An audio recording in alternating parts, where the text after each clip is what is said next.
Dulu belum ada kerja, ini berdoa, Tuhan bukakan saya jalan. Tuhan kasih dia kesempatan, dia ada kios satu. Ada kios ini yang tidak pernah masuk gereja.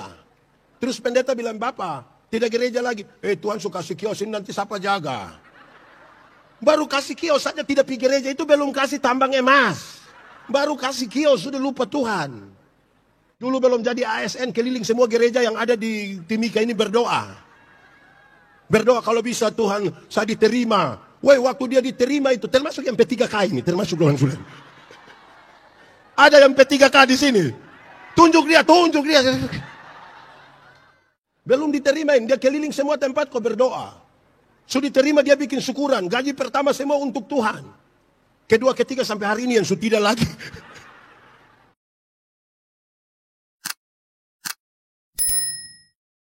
Mari kita berdoa. Ya Tuhan, kami mohon kepadamu. Kuatkanlah dan teguhkanlah iman kami. Supaya waktu kami belajar firman Tuhan, biarlah ini menjadi waktu paling baik bagi kami. Berkati hamba-Mu yang akan menyampaikan firman, dan memberkati semua orang yang memberi hidupnya untuk pemberitaan firman hari ini. Jauhkan semua penggoda pencobaan, baik di dalam kami, baik di sekitar kami. Supaya di dalam damai-Mu kami belajar firman Tuhan. Kami rindu pada firman-Mu. Berfirmanlah bagi kami Tuhan, di dalam nama Yesus, firman yang hidup itu kami berdoa. Amin. Bapak Ibu saudara-saudara, shalom. Tema kita malam hari ini sama-sama ucapkan 1, 2, 3. Berdoa dan kuat sedikit. 1, 2, 3. Dan bekerja. Pembacaannya terambil dari surat 2 Tesalonika pasal 3 ayat 1 sampai ayat yang ketiga. Sejemput jemaat Tuhan berdiri. 2 Tesalonika pasal 3 ayat 1 sampai ayat yang ketiga, berdoa dan bekerja. Selanjutnya saudara-saudara, berdoalah untuk kami supaya firman Tuhan beroleh kemajuan dan dimuliakan, sama seperti yang telah terjadi di antara kamu. Dan supaya kami terlepas dari para pengacau dan orang-orang jahat. Sebab bukan semua orang beroleh iman, tetapi Tuhan adalah setia. Ia akan menguatkan hatimu dan memelihara kamu terhadap yang jahat. Demikian firman Tuhan. Silakan duduk semuanya. Berbahagia setiap orang yang mendengar firman, memelihara dan melakukan dalam hidup setiap hari. Shalom. Kuat sedikit itu terlalu pelan itu. Shalom. Lebih kuat lagi. Shalom. Ada sebuah riset bilang begini, kalau orang hidup kira-kira 70 tahun, kalau orang hidup 70 tahun, waktu yang dipakai untuk tidur itu kira-kira 23 tahun sampai 30 tahun. Berapa tahun? 23 sampai 30 tahun. Itu hanya tidur. Apalagi kalau sudah tambah tua. Itu memang cukup lama ya. 23 sampai 30 tahun hanya tidur. Ini belum termasuk yang bangun terlambat. Ini juga tidak termasuk yang pendeta khotbah dia tidur. Ini tidak termasuk. Kalau tambah itu mungkin 39 itu. Tidur berapa tahun? 23 sampai bekerja. Ini riset bilang kalau orang hidup 70 tahun dia kerja profesional satu hari 7 sampai 8 jam, 7 sampai 8 jam. Kalau sampai 70 tahun dia kerja kira-kira 16 tahun. Berapa tahun? 16 tahun. Ini termasuk yang kerja pemalas sampai pensiun 16 tahun. Nonton. Pernah menonton? Pernah atau tidak? Nonton apa? Kalau orang hidup 70 tahun, waktu yang dipakai untuk menonton itu kira-kira 8 tahun. Berapa tahun? 8 tahun hanya menonton. Ikatan Cinta. Suara Hati Istri. Ini belum termasuk yang di kantor kok dia kerja sambil menonton. Di Pemkab sini ada yang kerja sambil nonton-nonton. Atau tidak kerja tapi nonton. Ada juga. Dia terima gaji. Itu memang mengerikan itu. Menonton. Ini belum termasuk yang ibu-ibu biasa siaran langsung. Yang tiba-tiba memang itu FB Pro. Itu memang kadang-kadang. Di sini juga ada yang FB Pro. Ibu-ibu. Dia ada di sini. Dia yang pakai baju warna apa itu? Kadang-kadang saya heran dengan dorang ini karena tiba-tiba dorang bilang begini, "Hai guys, sekarang waktunya menggoreng telur." Padahal dia pun dapur pun kotor. Tapi dia ada juga di Timika sini. Itu ibu faham siapa, faham apa itu ibu yang macam begitu. Itu nonton 8 tahun. Jalan-jalan. Pernah jalan-jalan? Kemana ini? Ke pasar? Tidak, baik juga. Ini riset bilang kalau orang hidup 70 tahun, waktu yang dipakai untuk jalan-jalan itu kira-kira 6 tahun. Berapa tahun? Di Surabaya, di Singapura, di Jakarta, di Malaysia, di Nabire, ya kira-kira 6 tahun. Yang belum jalan-jalan tidak usah ragu. Ada waktu berapa tahun jalan-jalan? Biaya sendiri. Pemerintah tidak siap untuk kita untuk jalan-jalan itu, tidak pakai itu. Makan. Pernah makan? Pernah makan kok tidak? Atau saudara di sini memang tidak makan, hanya kerja saja? Ini riset bilang orang hidup 70 tahun, waktu makan itu kira-kira 6 tahun. Berapa tahun? 6 tahun. Koma, bagi yang makan normal. Pagi 1 kali, siang 1 kali, malam, itu 6 tahun. Tapi yang 1 kali makan tambah 3 kali, belum lagi pulang dia masih bungkus. Di sini juga ada yang biasa bungkus.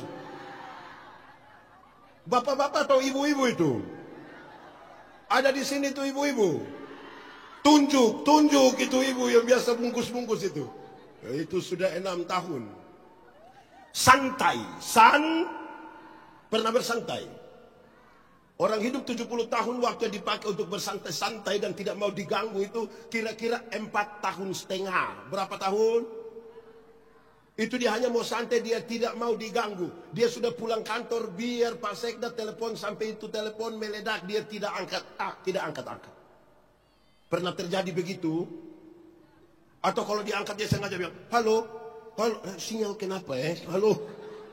Itu dia termasuk di 4,5 tahun itu. Ada begitu di sini? ASN atau masih honor? 4,5 tahun. Sakit. Pernah sakit? Tidak mungkin ada yang bilang, Pak Pendeta, saya begini-begini tidak pernah sakit. Omong kok. Minimal pilek. Pilek sekarang bukan minimal. Maksimal itu. Dulu kalau sebelum COVID ada orang, di banyak orang terus tiba-tiba dia bersin. Hats. Separuh bilang, selamat. Tapi pas COVID duduk sama-sama baru ada yang bilang, hats, kau sulepi? Saya lihat ada ASN, ada tenaga honor yang dorang pakai itu bersin sebagai obat untuk tidak pergi kantor itu. Waktu COVID itu pas mereka sampai kau pulang gini bu. Sakit. Pernah terjadi di sini begitu. Dorang libur lama itu. Oke, sakit. Ini riset bilang orang hidup 70 tahun sakit kira-kira 4 tahun. Berapa tahun? 4 tahun sakit, belum termasuk stroke. Belum termasuk stroke itu. Itu juga tidak termasuk sakit hati. Jemaat. Di sini tidak ada jemaat. Jemaat. Saudara kalau pernah putus cinta kok tidak? Ulang-ulang. Saya prihatin deh saudara ini. Orang kalau putus cinta dan tidak segera move on, itu dia bisa sakit hati dari tamat SMA sampai mati. Itu hanya sakit hati. Itu nyong kasih naik foto dan dia pun tanta, kita yang tersinggung Bapak. Kita bisa capture itu foto baru anak para merah di itu tanta pun kepala begini. Tunjuk di dia pun mata baru tanya dia, itu siapa itu? Oh iya, bisa sakit hati itu. Ini riset bilang orang hidup 70 tahun sakit 4 tahun. Jadi yang tulis surat sakit sengaja itu lebih bertobat sudah. Karena yang sakit normal itu ada 4 tahun itu. Saudara pun hitung-hitung 4 kali 2 ini. 4 tahun. Berdandan. Pernah berdandan ibu-ibu? Oh apalagi yang sekarang. Ngeri itu berdandan. Ini riset bilang orang hidup 70 tahun. Waktu yang dipakai untuk berdandan itu kira-kira 2 tahun. Berapa lama? 2 tahun. Wih itu berdandan terlalu lama. Mandi lama sekali tapi keluar datang sederhana saja. 2 tahun. Terakhir. Ibadah. Apa? Yang menarik dari riset ini dia bilang orang hidup 70 tahun. Waktu yang dipakai untuk ibadah. Kira-kira berapa? Berapa? 6 bulan. Berapa? 6 bulan, bagi yang rajin. Yang Senin ibadah, Selasa ibadah, sampai Minggu ibadah, kumpul-kumpul 1 jam, setengah jam, 15 menit itu, habis 70 tahun dia beribadah berapa? 6 bulan. Tapi yang 1 tahun dia ikut ibadah 2 kali, tidak mungkin 6 bulan, tidak mungkin. Ada jemaat itu yang 1 tahun itu dia gereja 2 kali Bapak. Natal dan tahun baru tidak mungkin, karena 31 malam dia sumabuk, itu sampai tanggal 2. Natal dan Paskah.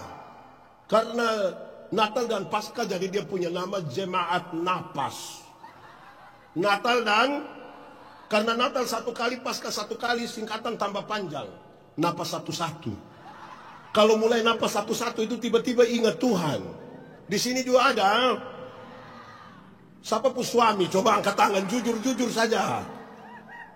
Saya lihat ini kasat mata yang hadir ini lebih banyak mama-mama, betul? Ini mama janda semua. Oh tidak. Oh ya.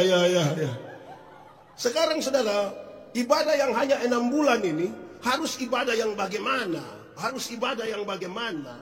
Yang punya daya dorong yang kuat supaya kalau tidur dengan baik, kerja dengan baik, menonton dengan baik, sampai berdandan pun berdandan dengan baik. Ini ibadah mesti ibadah yang benar-benar berkualitas tinggi. Amin kok? Menurut katanya, kita punya tema ini berdoa dan dari 2 kata ini kita bisa kelompokkan orang dalam 4 kelompok. Berapa kelompok? 4 kalau pakai bahasa di sini bilang apa? Mulai sudah omong-omong saja. 4 kalau pakai bahasa di sini bilang apa? Sudah itu sudah. Nanti baru kita ukur kita ada di mana. 1. Ada orang yang kerja kuat tapi doa lemah. Sama-sama 1, 2, 3. Kerja kuat tapi doa lemah. Ada begitu di sini? Itu orang punya kerja itu ngeri. Dia sibuk. Kadang-kadang sibuk dengan tidak wajar. Orang lain sempat ganti pakaian dinas, dia tidak ganti. Orang yang kerja kuat tapi doa lemah itu, jangan coba-coba suruh doa makan. Kita bilang, Bapak, sebentar Bapak doa makan, kau sembarang saja gue. Ada begitu di sini. ASN dia. Orang yang kerja kuat dan tapi doa lemah itu jangan coba-coba panggil ikut ibadah. Jangan coba-coba. Ini Bapak ikut ibadah, tidak bisa. Kenapa? Saya sibuk. Itu kalau omong sibuk itu dia pun derajat naik sedikit. Jadi dia ekspresif sekali. Saya sibuk. Kerja kuat tapi doa.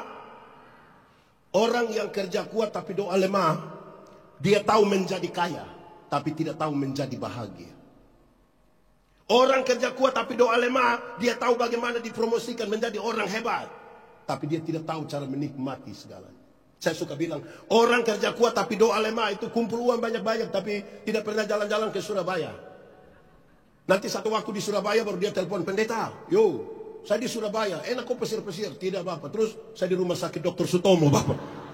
Sudah dapat rujukan dulu baru dia pergi di sana itu. Ada yang begitu di sini. Saya mau kasih tahu saudara, jemaat.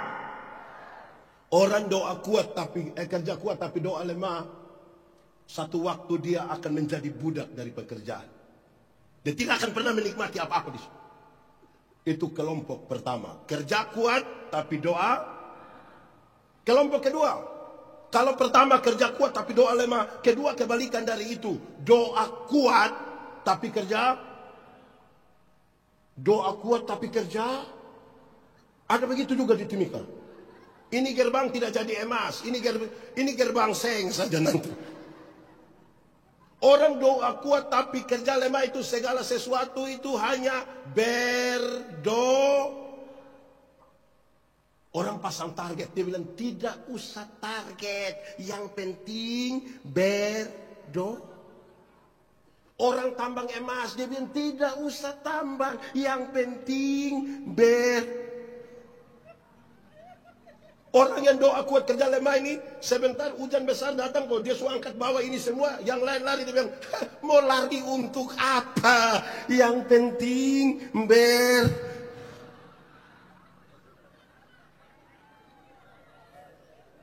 Jemaat, saya mau tanya dulu, ora et labora artinya? Itu dia pun nilai hanya 75. Kalau ora et labora artinya berdoa dan bekerja hanya 75. Mau yang 100? Mau yang 100? Yang 100 itu ora et labora artinya berdoa dan bekerja keras. Berdoa dan jangan balik doanya yang keras-keras sampai kehabisan tenaga, kerja lemah-lemah begini dan mau gerbang emas. Orang yang doa kuat kerja lemah itu hanya berharap pada mujizat itu ada, tapi saya tidak sarankan saudara berharap pada mujizat. Mujizat itu Tuhan punya bagian. Bagianmu laksanakan. Selebihnya itu Tuhan punya bagian. Tuhan memberi makan pada burung pipit, tapi tidak melemparkan gandum ke dalam sangkarnya. Itu burung mesti keluar. Dia cari di sana sini, resiko dia kena apa lagi itu. Di sini ada yang biasa ketepel burung. Nah, burung pun resiko dia sudah itu. Tapi untuk dapat makan. Ini satu waktu iblis datang dia begini. Yesus, kalau engkau Allah, rubah batu ini menjadi roti supaya engkau makan. Tuhan Yesus rubah atau tidak? Tapi dia bisa rubah atau tidak? Lalu kenapa dia tidak merubah? Padahal dia ada rapal itu. Dia tidak mau rubah karena satu, ya dia tidak mungkin ikut perintah iblis lah. Tapi yang kedua, masa mau makan roti saja pakai mujizat? Kalau makan roti pakai mujizat tiap hari di toko bakery itu mujizat terus itu. Mujizat roti manis lah, roti tawar lah, roti. Hidup itu kerja sedikit. Amin kok. Jemaat. Dulu itu ada satu binatang di dunia ini yang dia pun nama ayam. Oh sekarang juga masih ada. Maksudnya begini, ayam dulu itu kita hanya kenal dengan sebutan ayam jantan dan ayam. Tapi tiba-tiba muncul ayam potong. Akhirnya itu ayam yang waktu itu hanya ayam, sekarang dia menjadi ayam kampung. Karena sudah ada ayam. Itu yang akhirnya bikin manusia bingung. Apakah ini ayam kampung yang dipotong atau ayam potong yang di kampung? Tapi jelas dia pun keadaan. Ada yang pelihara ayam kampung di rumah ada. 2 ekor ada. 5 ekor ada. Lebih dari 5 ada. Kasih satu dulu. Ayam kampung itu kita pelihara lama-lama. 6 bulan juga dia masih kecil. Tapi dia punya daging enak atau tidak? Kalau dijual lebih mahal dari ayam potong atau tidak? Kalau betina bertelur atau tidak? Ya karena dia tahu proses. Beda dengan ayam potong kan. Ibu-ibu tahu ayam potong. Ayam potong itu kita baru pelihara 1 bulan saja pun mata sudah besar begini. Itu kalau lihat pakai kaca pembesar. Lihat langsung juga dia beginilah. Tapi ayam macam begini ini anak-anak dong gas motor di samping kandang besok itu ayam mati. Ikat salah di motor dia kaki patah. Karena tidak tahu proses. Amin. Saudara-saudara betapa penting itu orang kerja keras. Tuhan bilang kalau berdoa, engkau berdoa pelan-pelan masuk ke dalam kamarmu. Tapi kalau kerja dia bilang, hai pemalas, belajarlah dari semut. Mesti kerja keras. Amin kok? Sudah 2. Pertama tadi apa? Apa? Kerja kuat. Kedua apa? Ketiga. Yang ketiga ini kerja lemah. Doa juga lemah. Orang kalau kerja lemah dan doa lemah itu sesungguhnya dia tidak ada di dunia. Karena siapapun yang tinggal di dunia dia tahu ada hal yang perlu dia kerjakan. Tapi ada hal yang perlu dia doakan. Orang yang kerja lemah dan doa lemah itu dia hidup hanya dalam hayalan. Dia hanya hidup menghayal. Duduk-duduk begini terus dia bilang, coba kalau saya yang sekda. Aduh, suruh dia diam sudah 100 juta bisa? Naik sedikit bisa? Saya bisa? Saya lihat saudara mulai ragu ini. Pendeta Yandi itu kalau dia dapat 1 miliar ini hari, semuanya dia kasih orang susah. Saya semua. Dan nanti pendeta dapat apa? Dan nanti baru menghayal lagi tuh. Saudara ini baru menghayal saja sudah sekikir ini. Saya yakin saudara tidak bisa kaya ini. Baru menghayal sudah sekikir. Tunggu kosan naik di atas dulu tuh ini barang. Ya. Oke, baik. Orang yang kerja lemah dan doa lemah itu dia hanya menghayal. Tapi yang kedua saudara-saudara, Orang kerja lemah, doa lemah itu suka mengucapkan ini kalimat. Coba dengar ini kalimat. Dia suka bilang begini, pendeta, hidup itu mengalir saja. Pernah dengar itu kalimat? Saudara setuju dengan itu kalimat? Kalau saya tidak setuju. Mengalir itu pakai prinsip air. Bergerak dari tempat yang lebih tinggi ke tempat yang lebih rendah. Nah kalau misalnya dia mengalir menuju lubang WC. Hidup ini kita yang tentukan. Jemaat. Dalam satu hari seorang manusia ambil keputusan antara 300 sampai 1500 kali keputusan. Yang berkonsekuensi ke masa depan. Contoh, bangun tidur. Mau langsung turun atau tarik tambah selimut. Bangun tidur, mau berdoa dulu atau foto, itu juga keputusan. Amin kok? Kenapa saudara bekerja di pemerintah daerah Kabupaten Mimika? Karena saudara pernah mengambil keputusan, disertai dengan surat keputusan. Kenapa saudara tinggal di Timika? Karena mengambil keputusan. Kenapa saudara punya istri itu, suami yang itu? Ya karena pernah mengambil keputusan. Tidak mungkin ada yang bilang, Pak Pendeta, saya benar-benar tidak tahu. Saya tidur-tidur begini, buka mata dia di sebelah. Keputusan. Kenapa Pendeta Yandi berkhotbah hari ini di sini? Karena saya pernah mengambil keputusan kira-kira 29 tahun lalu untuk sekolah teologi. Jadi tidak ada yang serta-merta. Dia bagian dari sebuah keputusan. Saya mau tanya kita, tolong jawab jujur. Jemaat, masak super mie itu cepat atau lama? Cepat atau lama? Teorinya cepat, kalau tidak segera ambil keputusan akan jadi lama. Kalau saya bilang saya punya istri, Mama, saya mau makan super mie. Ibu ke dapur 2-3 menit dia datang tanya, Papa, mie goreng atau mie kuah? Terus saya bilang, mie kuah sayang, mie kuah. Dia pergi belakang 2-3 menit dia datang tanya lagi, kuah banyak atau sedikit? Terus saya bilang, kuah banyak sayang. Dia pergi belakang dia datang tanya lagi, pakai sayur atau tidak? Mama taruh saja. Dia ke belakang 2-3 menit datang tanya, mau pakai telur atau tidak? Mama taruh telur. Dia ke belakang datang tanya, setengah matang atau Lama-lama kita tidak makan, kita hanya baku tanya saja.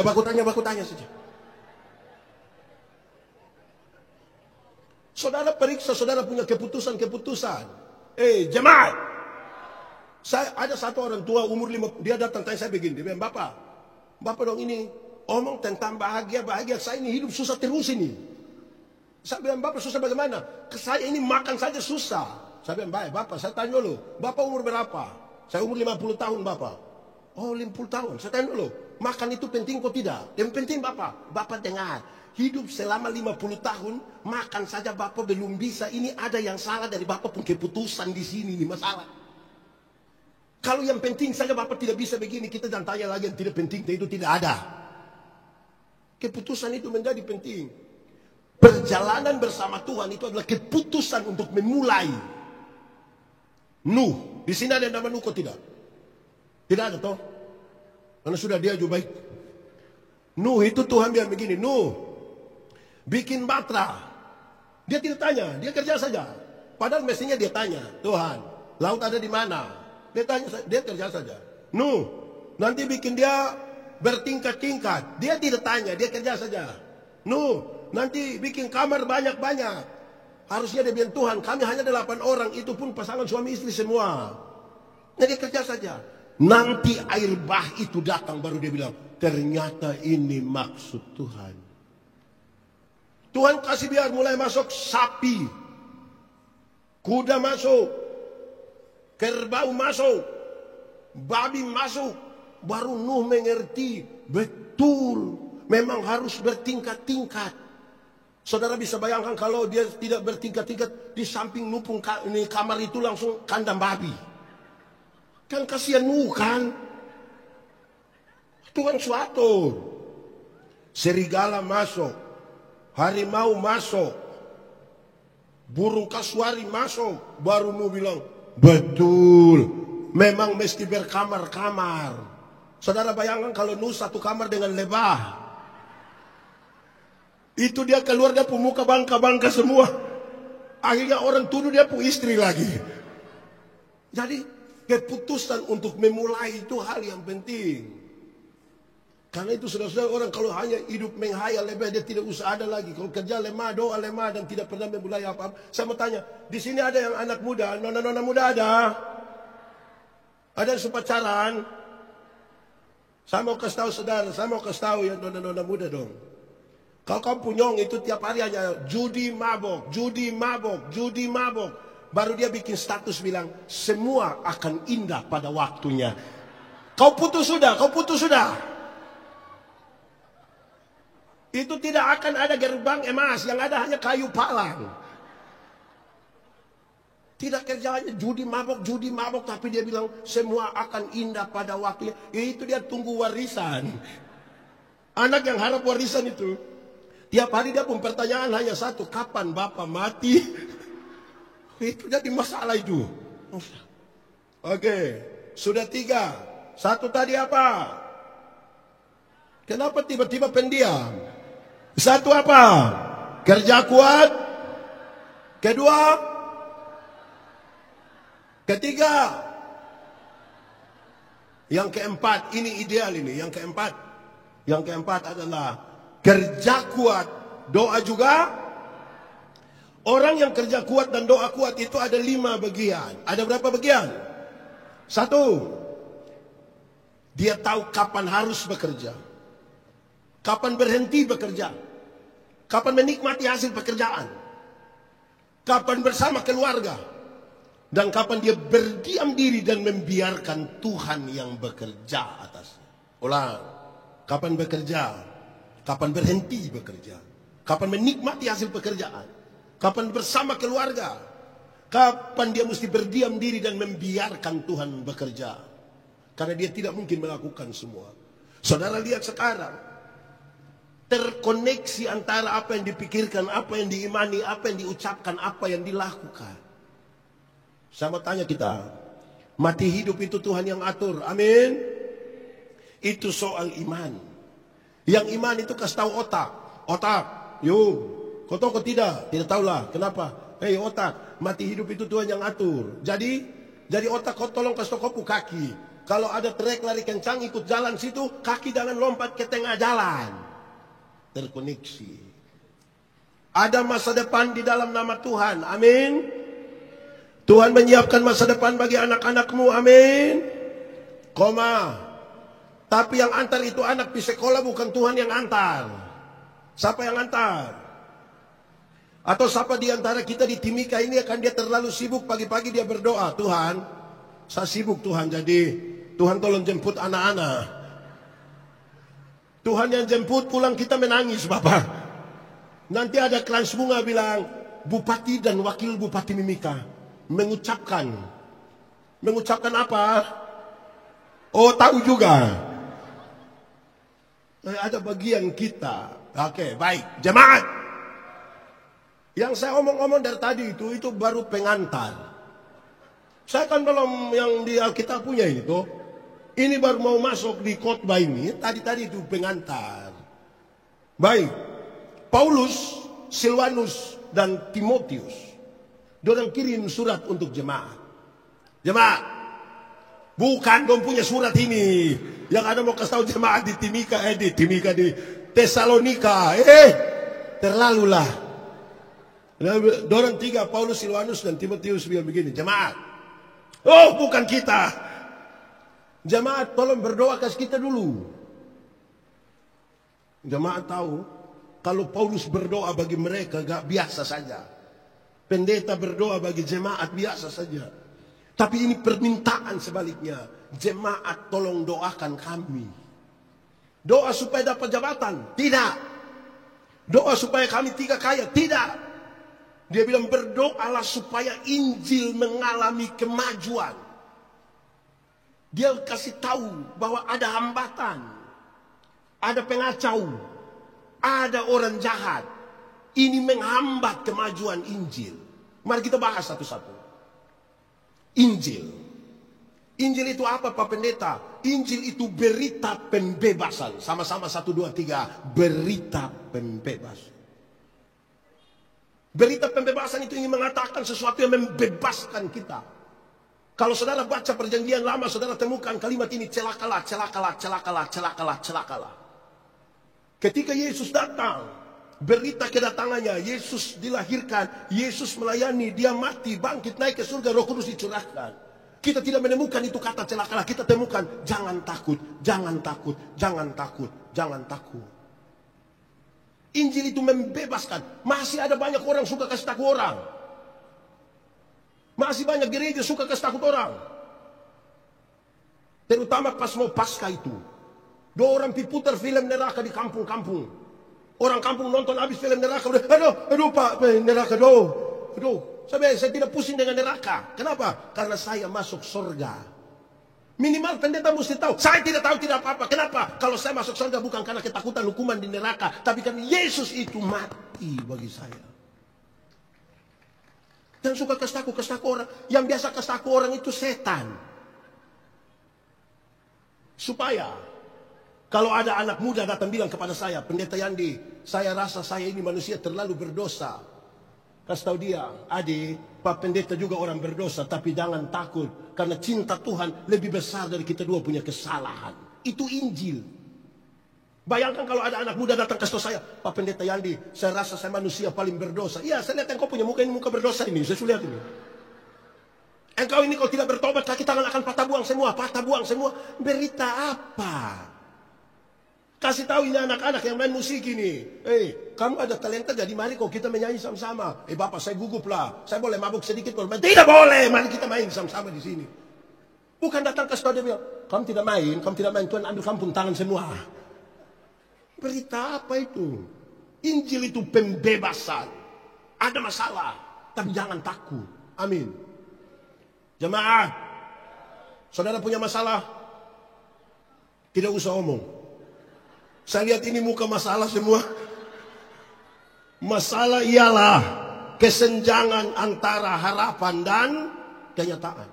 Harapan menikah umur 28, kenyataan sudah 34. Harapan menikah dan dia, kenyataan dia nikah dan kita pun teman vokal grup. Macam mau bunuh dia itu. Soal bukan soal, cara kita menangani soal yang biasanya jadi soal. Putus cinta itu soal kok tidak? Masalah kok tidak? Dia tambah masalah kalau kita tambah bagian setengah gelas. Jadi cara kita lebih penting dari itu persoalan. Baik, sekarang saya mau sampaikan. Injil itu ada 2. Ada berapa? 1, mati masuk surga. Sama-sama 1, 2, 3. Untuk apa badan bagus-bagus, pakaian ketat-ketat, hidup kaya raya, mati masuk neraka? Kurus-kurus, susah-susah, lemah-lemah, mati masuk surga. Mana yang baik? Badan bagus-bagus, pakaian ketat-ketat, hidup kaya raya, mati neraka. Susah-susah, lemah-lemah, mati surga. Mana yang baik? Mana yang baik? Dua-dua tidak baik. Yang baik itu badan bagus-bagus, pakaian ketat-ketat, hidup kaya raya, mati masuk. Kita saja yang Tuhan baru kasih sedikit kepercayaan langsung lupa Tuhan. Dulu belum jadi ASN, keliling semua gereja yang ada di Timika ini berdoa. Berdoa kalau bisa Tuhan saya diterima. Waktu dia diterima itu termasuk yang P3K ini, termasuk orang sudah. Ada yang P3K di sini. Tunjuk dia. Belum diterima, dia keliling semua tempat kau berdoa. Sudah diterima dia bikin syukuran. Gaji pertama semua untuk Tuhan. Kedua, ketiga sampai hari ini yang sudah tidak lagi. Dulu belum ada kerja ini berdoa, Tuhan bukakan saya jalan. Tuhan kasih dia kesempatan, dia ada kios 1. Ada kios ini yang tidak pernah masuk gereja. Terus pendeta bilang, Bapak, tidak gereja lagi. Tuhan suka kasih kios ini, nanti siapa jaga? Baru kasih kios saja tidak pergi gereja, itu belum kasih tambang emas.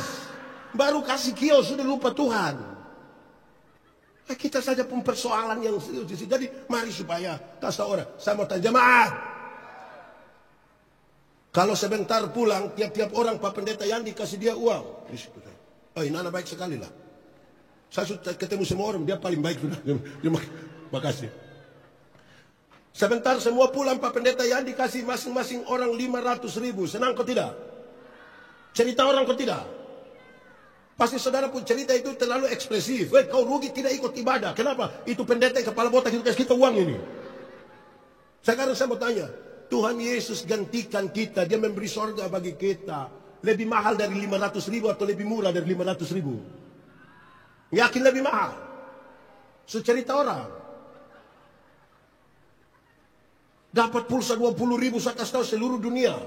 Dunia nyata, dunia maya, dunia gaib, dunia lain dia kasih tahu semua. Tapi Yesus mati bagi kita. Dia pemulut tidak berani omong sedikit kasih tahu bahwa, woi bersukacitalah karena ada surga bagi kamu. Itu Injil pertama. Mati, masuk. Kedua, saya mau tanya, tolong jawab jujur saja. Jujur saja. Saya mau tanya dulu. Surga lebih baik atau dunia lebih baik? Surga lebih baik atau dunia lebih baik? Yakin? Surga lebih baik dari dunia, amin? Mantap? Yes! Kalau begitu siapa mau pergi sekarang? Coba angkat tangan dan semua pergi sekarang. Coba saya lihat dia pemuka. Pendeta, anak dorang masih kecil, Bapak. Belum lagi dia bapak model begitu lagi. Yo, kita belum pergi ke surga itu karena belum waktu Tuhan. Oke, tapi dengar kalimat yang menarik ini. Kita belum pergi ke surga itu karena belum waktu Tuhan. Tapi tanda-tanda kerajaan surga sudah harus terjadi di tempat di mana saya tinggal. Sudah harus terjadi di rumah di mana saya ada. Sudah harus terjadi di mana gereja, saya bergereja di situ. Tanda-tanda kerajaan surga sudah harus ada di daerah di mana saya tinggal di situ. Tuhan Yesus mengajarkan sebuah doa yang manis sekali. Jadilah kehendakmu di bumi seperti di... Tidak usah urus itu surga, surga sebaik itu. Dunia ini yang kurang bagus, urusin dunia sebelum kita pergi ke...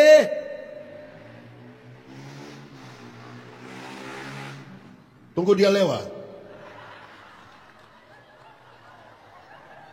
Ya, tadi kan ada ribut bagaimana. Tapi saya intermezzo sedikit. Anak muda. Di sini tidak ada anak muda. Nenek-nenek semua ini. Anak muda. Kamu tahu motor? Pernah naik motor? Saya mau kasih tahu saudara. Motor itu hasil dari pabrik. Orang yang kerja di pabrik itu dia otak mantap. Sudah otak mantap lagi baru dia kerja pakai sistem komputer, Bapak. Otak bagus, sistem bagus, dia tahu gas di mana, rem di mana, kopling di mana, velg bagaimana, dia speedometer di mana, ban bagaimana. Itu terukur secara ilmiah. Tapi kita anak dong yang tidak lulus semua mata pelajaran ini. Dorang juga reparasi motor. Akhirnya motor bunyi seperti orang gila. Wah, wah, wah.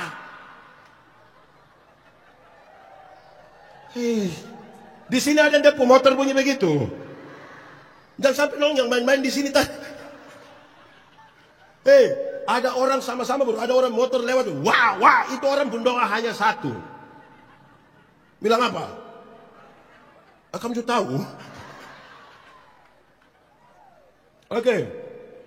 Jadilah kehendakmu di bumi seperti di jemaat. Bicara kerajaan sorga. Kerajaan. Kerajaan berarti pemerintahan. Pemerintahan surgawi yang terjadi di bumi, di rumah di mana kita tinggal, di tempat di mana kita kerja, di daerah di mana kita bersosialisasi diri. Kerajaan itu berlangsung di sini. Kalau Allah memerintah, ada kasih atau tidak? Masih ada baku panah?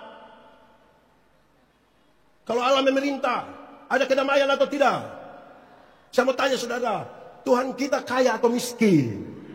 Kenapa dia anak belum miskin? Tuhan kita pintar atau bodoh? Kenapa dia buat anak-anak belum bodoh? Karena apa? Apa?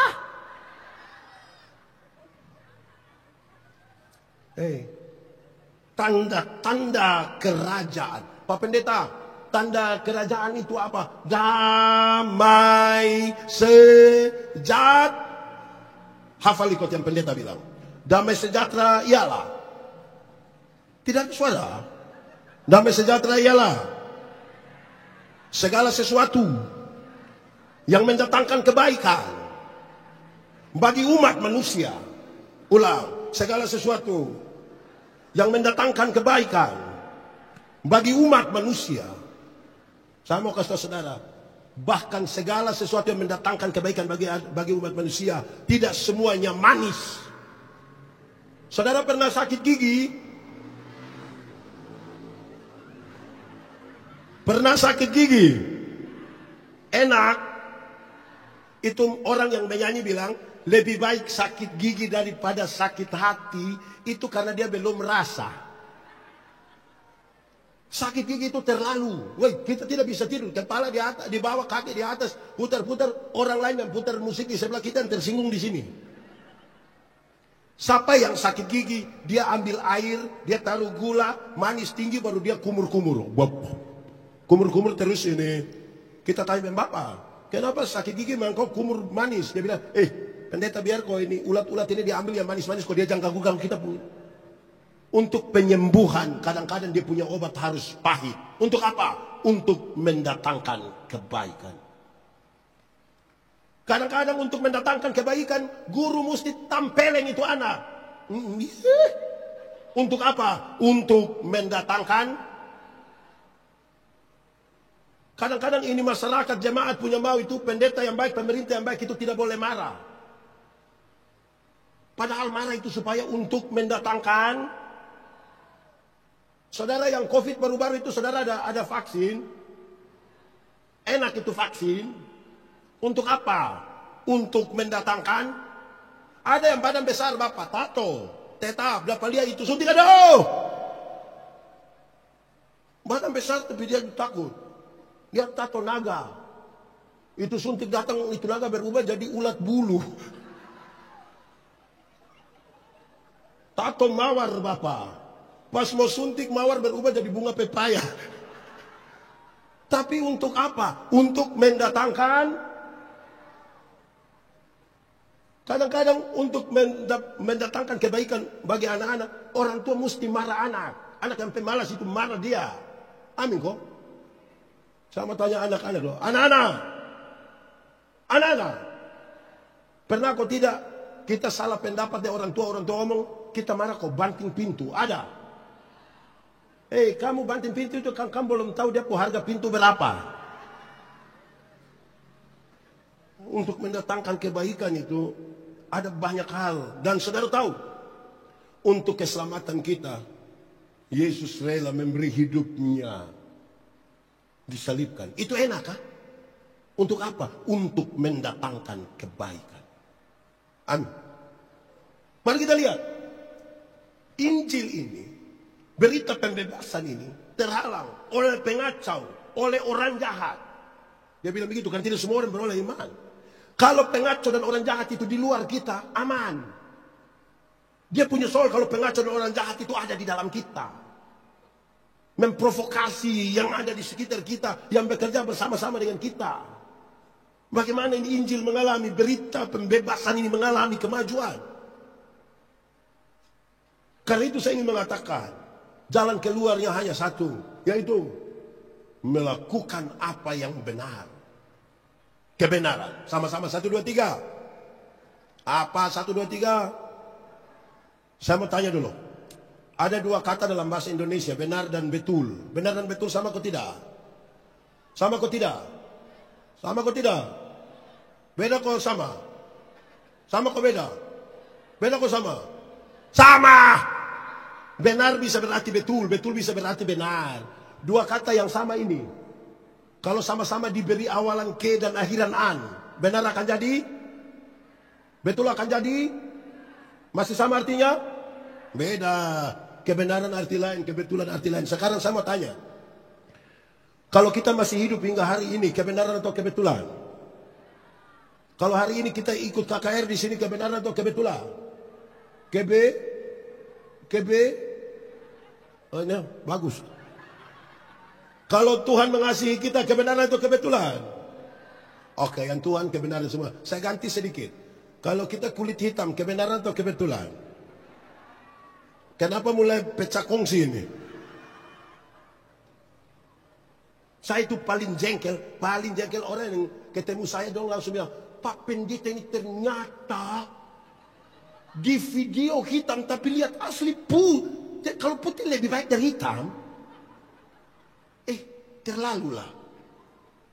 Kalau kita rambut keriting, kebenaran atau kebetulan? Saudara macam setengah hati.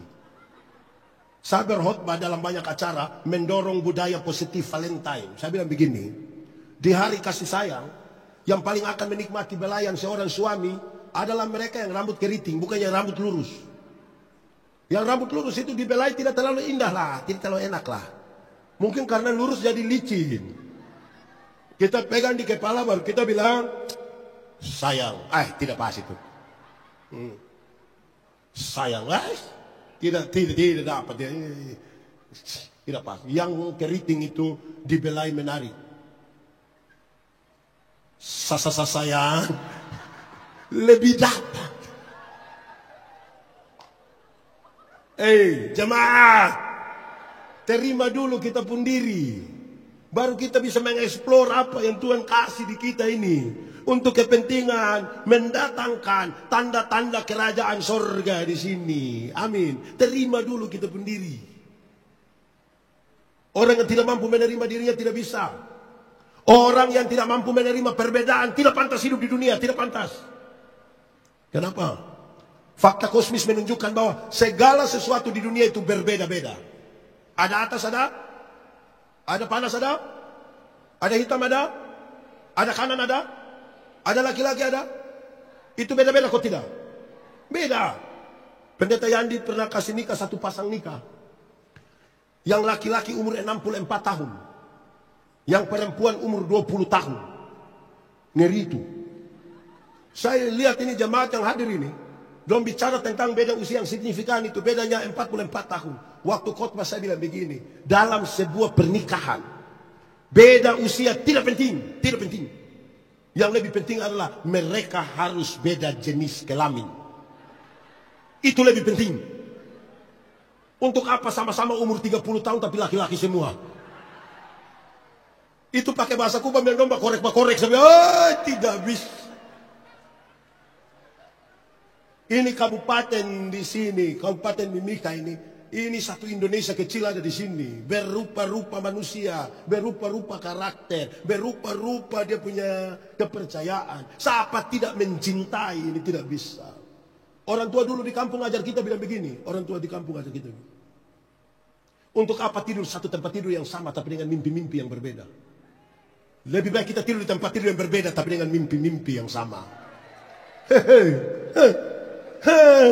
Lebih baik saya ulang. Untuk apa tidur satu tempat tidur yang sama tapi dengan mimpi-mimpi yang lebih baik tidur tempat tidur yang berbeda tapi dengan mimpi yang. Kalau satu orang bermimpi itu hanya mimpi, tapi kalau kita semua masyarakat Mimika bermimpi yang sama itu sebuah kenyataan. Ini bicara tentang visi. Ini bicara tentang cita-cita. Kalau bupati wakil bupati yang bermimpi itu hanya mimpi. Ini harus jadi mimpi seluruh masyarakat. Amin. Untuk membangun kenyataan. Tapi kita clear dulu. Jangan sampai ada yang pulang ke saudara istri bilang, Mama, tadi pendeta ada omong bilang, untuk apa kita tidur satu tempat tidur tapi mimpi kita. Stop. Saya ini lagi bicara tentang visi bersama. Amin kok. Visi bersama. Oke, sebelum kita lanjut, saya intermezzo sedikit.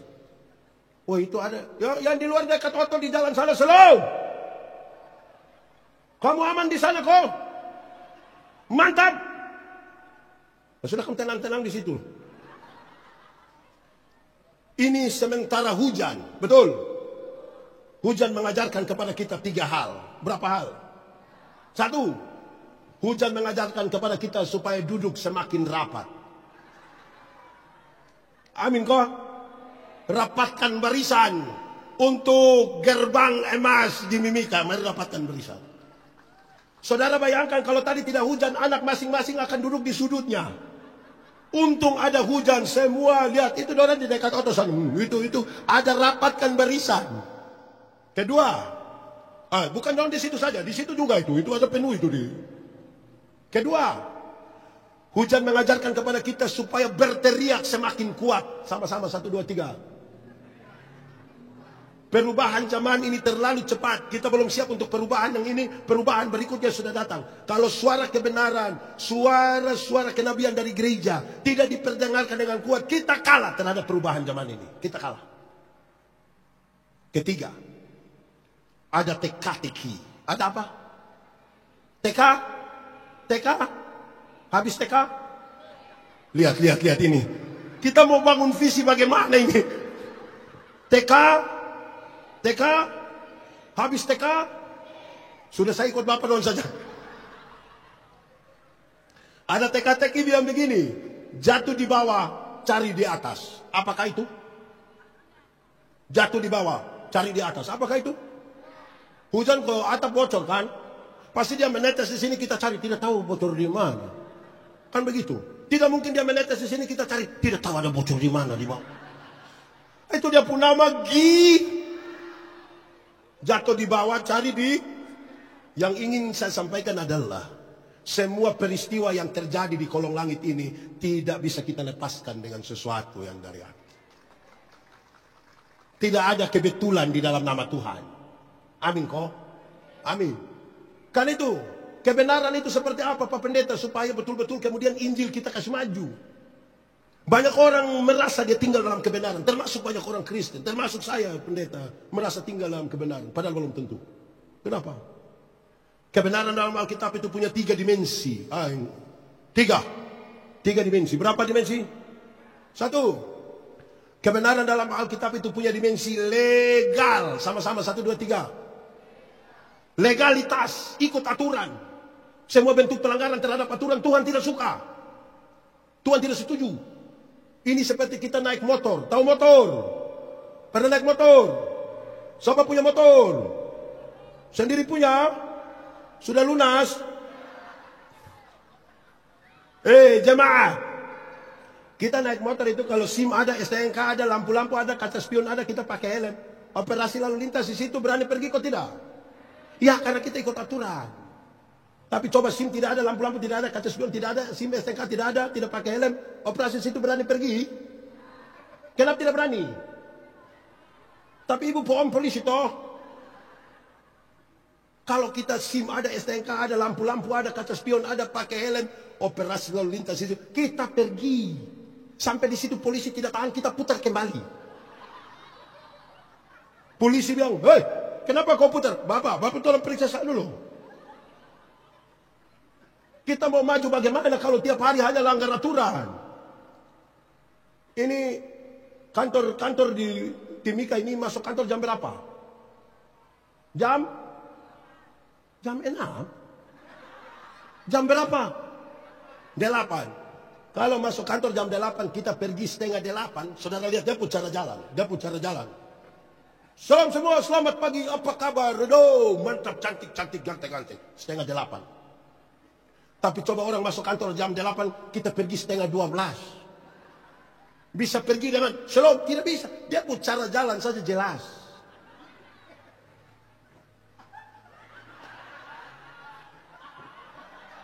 Tiba-tiba saya bilang, kau dari mana? Langsung persiapan tipu. Mau maju bagaimana kalau tiap hari hanya langgar aturan? Amin kok. Di sini ada tukang langgar aturan. Ada di sini dia. Bisa kutil dia pujari. Kebenaran itu punya dimensi legal. Kedua, pertama tadi apa? Apa? Legal bukan regal. Regal itu biskuit. Legal. Kedua, kebenaran itu punya dimensi moral sama-sama. Moralitas. Moralitas itu kesatuan pikiran, perkataan, perbuatan. Di dalamnya ada integritas. Kami diskusi ilmu homiletika, ilmu berkhotbah. Orang tanya saya, Pendeta Yandi, khotbah yang bagus itu yang bagaimana? Sebelum kau pun maksud apa tentang begitu? Dia bilang, khotbah yang bagus itu tulis atau tidak tulis? Berapi-api atau berair-air? Saya bilang, khotbah yang bagus itu bukan soal tulis atau tidak tulis. Bukan soal berapi-api atau berair-air. Khotbah yang bagus itu omong bagaimana, bikin begitu. Jangan omong lain, omong lain bikin lain. Ada yang lebih parah, pikir lain, omong lain, bikin lain. Hasilnya kelainan. Nah dengan hasil kelainan itu dia mau bikin apa? Untuk gerbang emas? Tidak bisa. Kesatuan pikiran, perkataan, perbuatan. Jemaat.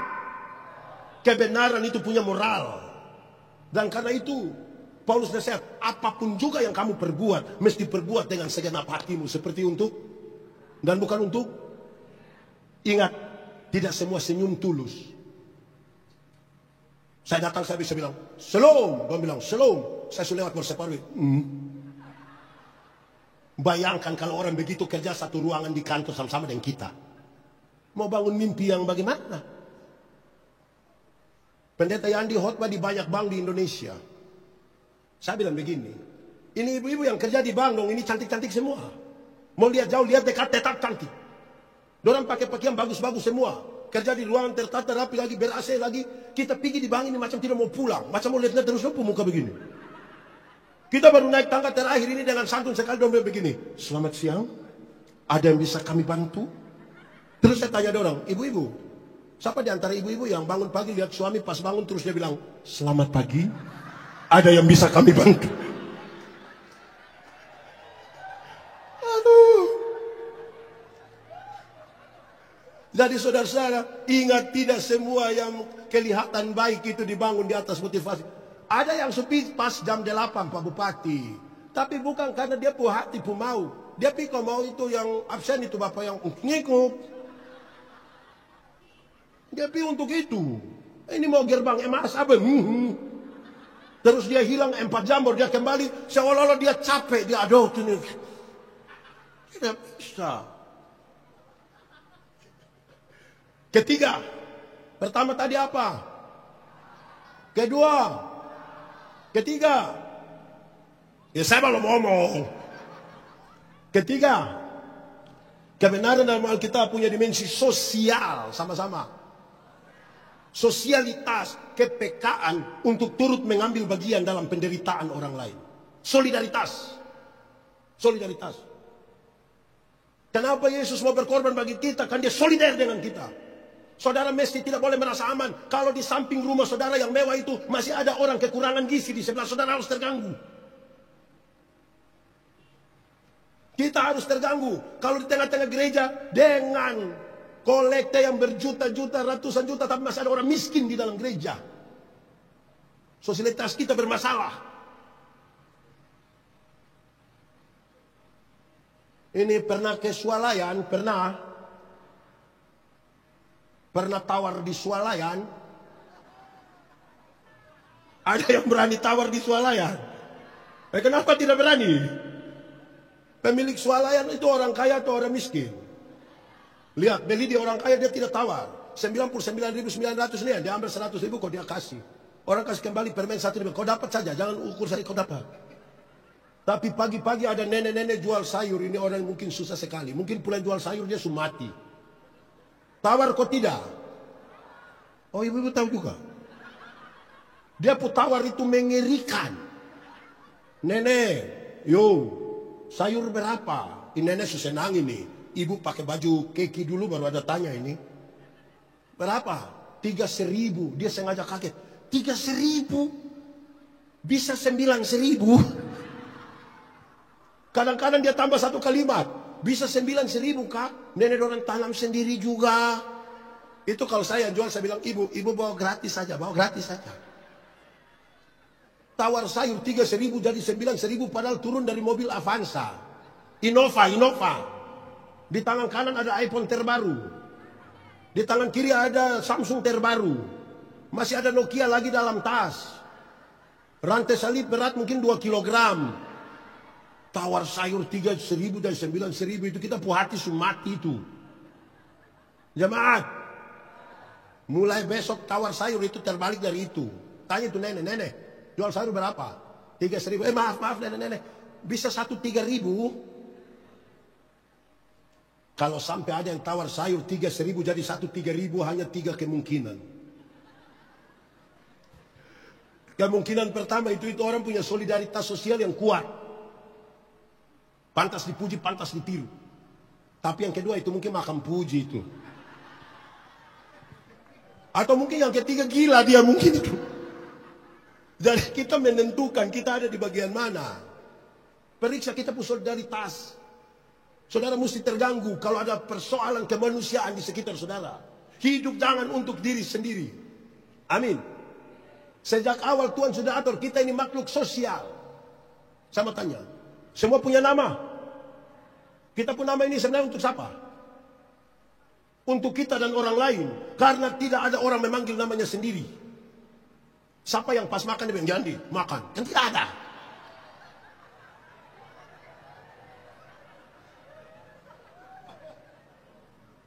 Ibu-ibu, kita makan untuk siapa? Makan untuk siapa? Untuk kita dan orang lain. Kita makan orang lain dan bagaimana Bapak? Kami suami ini kalau istri sakit, kami bilang, Mama, makan. Mantua bilang, tidak.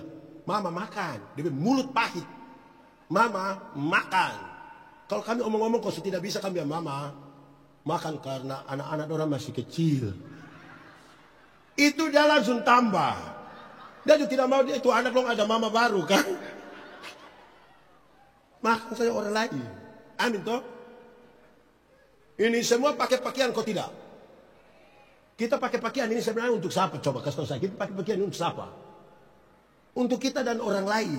Untuk kita ini supaya jangan kedinginan, jangan terbakar kulit yang skincare dorang itu.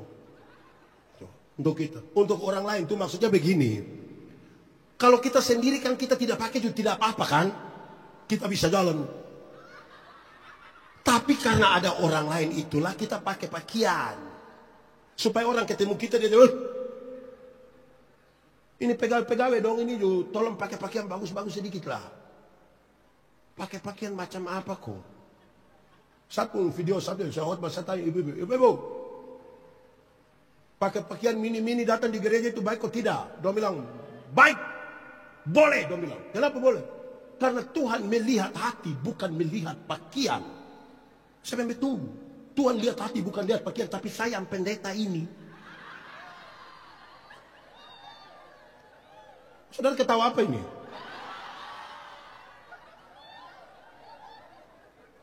Jadi tolong pakai baik-baik sedikit. Dan kita bukan hidup sendiri. Amin kok? Amin. Bapak-bapak juga. Bapak jangan terlalu gaya lah. Ini saya khotbah tentang buah roh, unsur buah roh. Salah satu unsur buah roh adalah kelemah, lembutan, sama-sama. Kelemah lembutan terdiri dari dua kata itu lemah dan. Tapi saya bilang banyak bapak-bapak ini hanya sampai di lemah saja, lembut tidak. Ketika dia sudah lemah baru dia mengerti kelembutan. Kalau dia sakit cuma mati di situ itu baru dia punya lembut ini dia bilang. Mama, tolong, Tuhan Yesus baik. Oh, Mama, itu ada lemah. Tapi kalau dia ada kuat-kuat ini, mabuk bapak, mabuk baru istri yang bapak. Berhenti dulu, cukup. Ingat kita pun tubuh, ingat bapak pun umur ini tidak pas. Dia paling mati. Bapak sumati subai. Tapi kasihan istri dan anak-anak toh. Belum lagi besok petugas koperasi datang. Siapa mau urus itu? Tolong bapak don't terlalu gaya lah. Gaya lagi.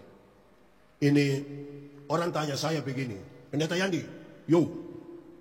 Biasa minum kopi? Yo. Oh, berapa gelas satu hari? Pagi satu. Sore satu. Di rumah. Kalau di luar rumah lebih dong. Kenapa di rumah hanya dua? Ada istri. Pendeta takut istri. Bukan takut. Menghargai. Itu sama dengan takut. Tidak kan saya minta mama. Satu gelas lagi. Cukup. Tadi sudah dua. Cukup. Terus dia bilang. Itu sama dengan takut. Itu menghargai. Menghargai bagaimana pendeta? Yo, karena apa? Karena kalau saya sakit. Itu ibu-ibu yang minta foto itu don tidak urus saya. Ibu di rumah itu dia yang urus. Betul kok tidak? Nanti kalau saya mati karena sakit. Paling-paling itu ibu-ibu yang minta foto itu dong kasih naik foto di Facebook baru tulis bilang RIP. Pernah bersama-sama dengan pendeta ya. Tapi sapu istri ini yang lanjutkan kredit. Ya bapak-bapak jangan terlalu gaya lah, jangan terlalu. Bisa kok. Ini bapak-bapak hilang suara ini yang kita pusing. Oke, baik. Saya maju, lay dua. Saudara, Paulus protes kepada kebiasaan jemaat di mana mereka tidak pakai waktu dengan baik. Kalau saudara baca habis teks itu, dia bilang manusia yang macam begitu jangan bergaul dengan orang, tapi berdoalah. Ini pulang kantor jam berapa? Pulang kantor jam? Sejam 3 lagi dia minum kopi sedikit, cerita sedikit dari istri keluar dan teman dong. Main biliar, minum kopi sampai jam 3. Datang dia ulang lagi pergi kantor. Tapi ini manusia gagal menggunakan waktu. Investasi yang paling besar yang Tuhan berikan bagi manusia adalah waktu. Gagal menggunakan waktu adalah kegagalan untuk semuanya. Satu hari waktu berapa jam? Berapa? Untuk orang yang paling kaya berapa jam per hari? Yang paling miskin berapa jam? Yang paling pintar berapa jam? Yang paling bodoh berapa jam? Yang paling rajin berapa jam?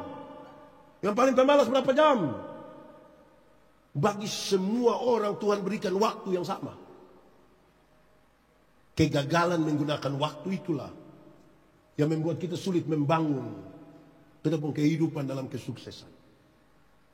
Tapi manusia begitu tidak bagus itu. Tolong pakai waktu yang baik. Kalau kita gagal menggunakan waktu ini tidak bisa. Tapi yang kedua ini, saya ingin mengakhiri khotbah ini. Kedua, saya ulangi, barang yang saudara tahu tapi saya mau ulangi.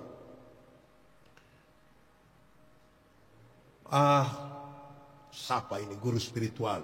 Lao Tse, seorang guru spiritual. Dia bilang kepada murid-muridnya begini. Ada 3 hal yang paling dibutuhkan oleh satu negara. Berapa hal? Yaitu tentara, makanan, dan kepercayaan. Sama-sama 1, 2, 3. Tentara, makanan, dan terus dia bilang kepada murid-murid, dari 3 ini coba kamu kasih hilang 1. Murid-murid bilang begini, setelah dong pikir-pikir bilang, kasih hilang tentara saja. Lalu saya bilang, tidak apa-apa kalau satu negara tidak ada tentara. Coba kamu argumentasi. Bapak, yang penting kita bangun relasi sosial dengan baik, politik dalam dan luar negeri dengan baik, tidak ada tentara pun tidak apa-apa. Tapi yang berarti tinggal 2. Apa dengan apa? Makanan dan terus lalu saya bilang begini, kasih hilang 1 lagi. Antara makanan dan kepercayaan kita memilih kasih hilang mana? Omong! Makanan dan kepercayaan kita memilih kasih hilang mana? Kasih hilang mana? Coba jangan hanya lihat-lihat saya ini, omong sedikit. Kasih hilang kepercayaan atau makanan? Kasih hilang mana? Inilah saya pemurid sudah tambah ini. Terus berpikir sejenak dan bilang begini, Bapak, kasih hilang saja kepercayaan. Beliau bilang, coba kamu berargumentasi. Bapak, kita hidup ini untuk apa, Bapak? Kerjaan ini untuk apa? Untuk makan. Untuk apa kita ada kepercayaan tapi kehilangan makan? Terus lalu saya bilang, bagus. Kamu baru menyatakan sesuatu yang menghancurkan sebuah negara. Jangan hanya tagal makanan engkau menjadi orang yang tidak bisa dipercaya. Jangan hanya karena jabatan, jangan karena uang engkau menjual kepercayaan. Jangan karena apapun menggadaikan kepercayaanmu. Karena itu akan menghancurkan segala sesuatu. Saya mau tanya, kita semua yang di sini bisa dipercaya? Apa? Membangun kepercayaan itu sebuah proses. Proses bagaimana? Proses terus. Saya suka bilang begini, kalau orang tolong kita terus kita bilang terima kasih, itu baik atau tidak? Kalau memang baik, saya mau tanya, siapa punya suami yang pagi-pagi istri siap makanan terus dia bilang, Mama, terima kasih, ada atau tidak? Ini bapak-bapak dong, ini istri siap makan dong tidak terima kasih. Tapi istri kantor pergi makan di warung satu, subayar lagi, terima kasih lagi. Mau dia janji itu Mbak, besok saya datang lagi. Terus setelah dengar khotbah ini, Bapak tua pikir betul pendeta yang ada di om betul. Jadi pulang, dia pun istri siap makan malam terus dengan yakin sekali dia bilang begini. Mama, terima kasih. Saya mau tanya, ibu-ibu percaya? Ini dia sadar ini, dia susah sadar ini. Ibu-ibu percaya? Kenapa tidak percaya suami sendiri? Woi, pasti pas dia bilang, terima kasih, pasti istri pikiran itu. Pasti istri pikir dua. Pertama pasti istri pikir begini. Tidak tahu roh apa sudah naik di dia. Atau yang kedua, jangan sampai istri pikir begini. Jangan sampai ini hari terakhir. Membangun kepercayaan itu sebuah proses terus menerus. Amin kok? Oke, baik. Jemaat. Yang paling terakhir, ini belum paling terakhir, ini menuju terakhir. Tentang doa. Tentang apa? Sama-sama ucapkan, doa itu relasi, sama-sama. Doa bukan kata-kata. Kalau doa hanya sekedar kata-kata, saudara bisa bicara dengan orang yang saudara tidak kenal. Pernah atau tidak, satu hari saudara telepon begini, ada suara bilang begini, nomor yang Anda tuju tidak dapat dihubungi. Pernah? Suara perempuan atau laki-laki? Itu perempuan dari Nabire. Saudara pergi ke tempat-tempat umum ini, saudara, baru sampai itu, kita mau masuk mall, kok jalan tol, kok apa, tiba-tiba itu nona tidak tahu dia asal dari mana, dia tidak kenal kita, tapi dia bilang begini, tempelkan kartu Anda. Kita pun uang sudah keluar, baru dia bilang, terima kasih. Saudara kenal itu nona. Doa itu relasi. Saya dan Pak Faud ini, kalau kami dua teman baik, kami dua punya relasi, kami punya hubungan. Beliau naik motor, saya jalan kaki. Ketemu saya di jalan tanpa saya minta, dia berhenti. Dia tanpa saya minta, dia berhenti. Pendeta, yo, mau kemana? Naik. Karena kami dua punya relasi. Tapi kalau kami dua tidak ada relasi, kan tidak saling kenal. Saya jalan kaki. Beliau naik motor, ketemu saya di jalan, dia berhenti. Tapi dia tanya, ojek kok Pak? Relasi lebih kuat dari kata-kata. Banyak orang takut berdoa di hadapan umum, kan dia pusing dengan kata-kata, bukan membangun relasi. Teorinya menarik. Makin berrelasi seseorang dengan Tuhan, makin dekat dia dengan orang-orang yang ada di sekitarnya. Karena relasi itu kuat. Maka cara memintanya ringan. Menurut saudara, saya kenal saya punya istri kok tidak? Kami dua ada relasi kok tidak? Karena kami dua saling kenal, kami dua ada relasi. Waktu saya mau minta sesuatu, cara mintanya hanya begini. Mama, bikin teh dulu sayang. Gelas kecil saja ya. Gula jangan terlalu banyak. Papa takut sakit gula, sudah tua begini. Kan cara mintanya begitu. Tidak mungkin mau minta teh di sapu bilang, Mama, buatlah segelas teh. Jangan terlalu banyak gula ya. Papa takut sakit gula. Pas habis istri tanya, Papa sehat? Relasi memungkinkan kata-kata menjadi ringan. Terakhir. Saudara hafal saya itu kata terakhir. Kekuatan doa. Ada penjual payung berdoa sungguh-sungguh supaya hujan tidak bisa turun. Tapi ada penjual es berdoa sungguh-sungguh. Ulang, salah. Gara-gara ini jemaat dong, ini sesuatu salah ini. Penjual payung berdoa sungguh-sungguh supaya hujan turun terus. Biar dia pun payung laku. Penjual es itu doa sungguh-sungguh supaya panas terus. Biar es laku. Kira-kira mana menang? Mana menang? Ada pertandingan doa dalam rangka HUT RI ke-80. Maka ada perlombaan doa. Kekuatan doa bukan pada waktu saudara berteriak. Bukan pada waktu saudara menangis. Banyak orang sungguh-sungguh berteriak. Banyak orang sungguh-sungguh menangis. Tapi tidak sungguh-sungguh menyerahkan beban kepada Tuhan. Ini hidup saya, ini beban saya. Saudara percaya bahwa Tuhan menyiapkan masa depan bagi saudara. Tuhan kerjakan sebelum hari ini saudara mengatakan itu. Jauh hari dalam perjalanan ada dinamika, saudara berdoa dan saudara bilang, Tuhan, saya mau masuk ke dalam apa yang sudah Engkau rencanakan sejak lama. Masuk ke dalam apa yang Dia rencanakan. Bukan buat rencana baru di tengah jalan. Makanya kita bilang, jadilah menurut kehendak. Amin. Dong sudah tepuk tangan jadi saya habis sudah. Terima kasih. Mari tunduk kepala semua di hadapan Tuhan. Kita angkat hati kita kepada Tuhan. Firman Tuhan berkata, kalau kamu dengar suaranya jangan keraskan hatimu. Minta Roh Kudus lembutkan setiap hati yang keras. Nikmati 1-2 menit bersama dengan Tuhan hari ini.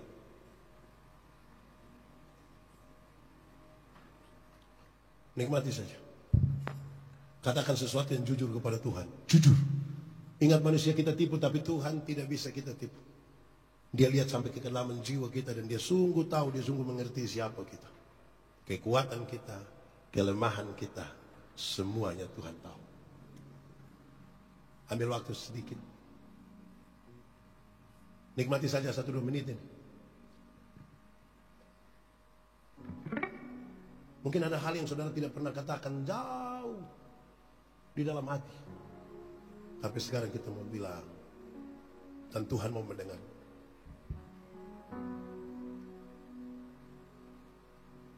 Nikmati saja.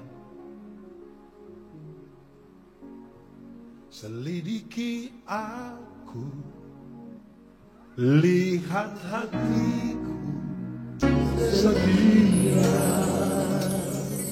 Kami sudah mendengar firman Tuhan. Kami mohon Tuhan di dalam kami membuat benih firman ini bertumbuh dan berbuah dalam hidup kami. Biarlah firman-Mu jadi pelita bagi kaki kami dan sekaligus terang bagi jalan kami. Supaya yang lemah dikuatkan di dalam nama Tuhan. Yang ragu-ragu Tuhan berikan iman atas mereka. Yang putus asa Tuhan berikan harapan baru di dalam nama-Mu. Yang berbeban berat Tuhan berikan kelegaan. Yang sakit Tuhan sembuhkan. Yang berduka cita Tuhan berikan penghiburan sejati. Supaya kami pulang dengan sukacita bukan tanpa masalah. Tapi karena kami tahu Tuhan Yesus yang baik tidak akan pernah biarkan kami berjalan sendiri. Terpujilah nama-Mu. Di dalam nama Yesus kami berdoa. Amin. Pemberitaan firman Tuhan selesai. Tuhan berkati kita dengan firman-Nya. Beri kemuliaan bagi nama-Nya.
mau